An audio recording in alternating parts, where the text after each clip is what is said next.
What's a lowrider? I was having this conversation with some people that are car builders not too long ago. And I said, okay, what's the difference between a custom car and a lowrider? And the answer was suspension and wheels and tires.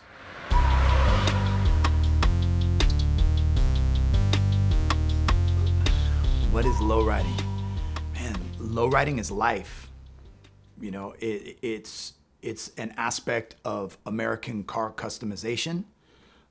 It's art, it's philosophy, it's religion. It's a way of life. Some people call it a hobby, some people call it a sport, but really, you know, for the dedicated, true lowriders, it is life. A lot of people argue about the origins of lowriding, and that's fine. I let other people have that fight because it is so heavily argued. I'm more interested in, you know, what I say is that the milk is spilled. I'm interested in where it's running. But to go back to how did we even get the milk?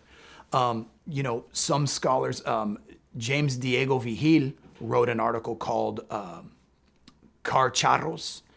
He takes it back to the charros in Mexico being, you know, the roots of lowriding, where the vaqueros would dress and adorn the horses very elaborately, and in their outfits, parade the horses, dance the horses, dip the horses down, raise them up, right? Kind of drawing a parallel to, you know, hydraulics. Other people drop the needle on the record at, you know, with the pachucos, right? And as being the antithesis of the California rake, right? In car customization, the California rake is where the front of the car is lowered and the back is jacked up. You know, that is, you know, the early custom Anglo version of customization, and Pachuco's flipping that and dropping the car in the back. And then that changes the lines and the trajectory of the car, the stance and the lay and the attitude. So instead of jacked up in the back going fast, it was lowered in the back and going slow. So I think that, you know, what we can agree upon is that lowriding begins in the Mexican-American experience in the southwestern part of the United States. Vahil is here at 12, by the way. No shit. Yeah, if you want to hang around and meet Oh, him. I would love to meet him. Yeah, he's a good guy. Yeah. So he's part of this too. He's a badass, Yeah. man. I So- love that guy. Yeah. So before we go to tangents, Yeah. just let you know that. Yeah. So, okay, so would you consider, like, what drove Mexican Americans to even want to do the opposite of what was happening to? I think of going back to the whys and the hows of Mexican American car customization. Really, I think what we're talking about is a culture of ingenuity, right? They say that necessity is the mother of all invention.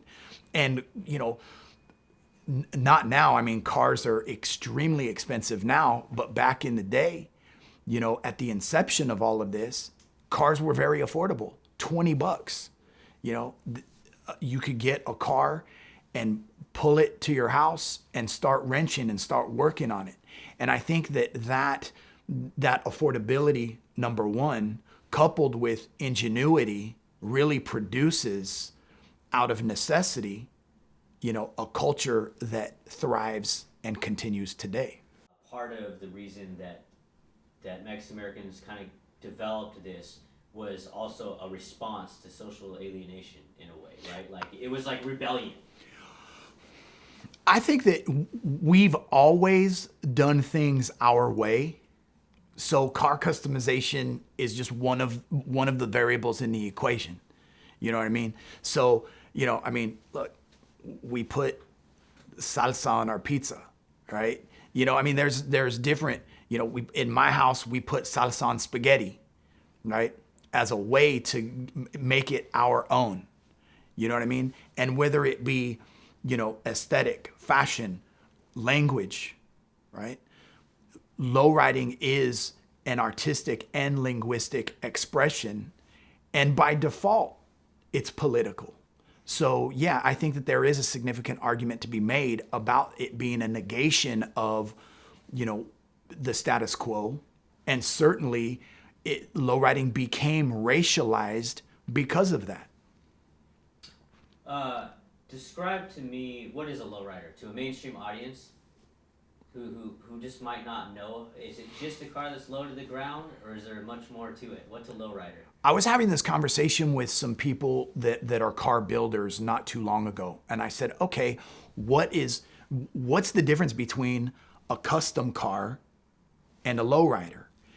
And the answer was suspension and wheels and tires, right? Because nowadays, for a long time actually, there's been a lot of crossover and overlapping of style, right? Oh, that's a lowrider paint job. That's a custom paint job. Oh, those door handles are shaved. That's a custom car, right? So I said, okay, so since there's so much crossover and so much mixing and the lines being blurred, what does it come down to? And the answer was, it comes down to really wheels and tires and suspension. So hydraulics, wheels and tires. So meaning, wire wheels, 520 tires, right? But it depends, because you get people that are very orthodoxy, right? Or quote unquote traditional, right? That a lowrider must have hydraulics and it must have wire wheels and 520s. There are people that will go as far to say it must have and then name the wheel manufacturers. Yeah, I'm not sure if I'm with that. And again, right? It's really the come from. Back in the day, I had a 64 Impala that was static dropped. We cut the coils and slammed that sucker, and it was on 13-inch Supremes with low profile tires. I didn't have hydraulics. I couldn't afford them, but nobody could tell me that I wasn't low riding, and I think that really, like Joe Ray from Lowrider magazine, it says, whatever gets you there. If it's a static drop, for some people it's airbags, right? The traditional lowriders will say, no, airbags, it's not a lowrider if it has airbags. Again, I'm not interested in those fights. So for me, to answer the question, what is a lowrider, right? It's a customized American car, although even that is arguable. That's why I qualified for me. It's a customized American car that has modified suspension, so it's not a stock height. And it is on, for me, 14-inch true spokes and 520 tires. But that's my take on it. My wife's 75 Monte Carlo is in the hydraulics shop right now, but it was static dropped on OG rocket wheels with radials. She was low riding. Hello, my friends. Thank you for watching. If you like this video, make sure to hit subscribe and turn on your notifications.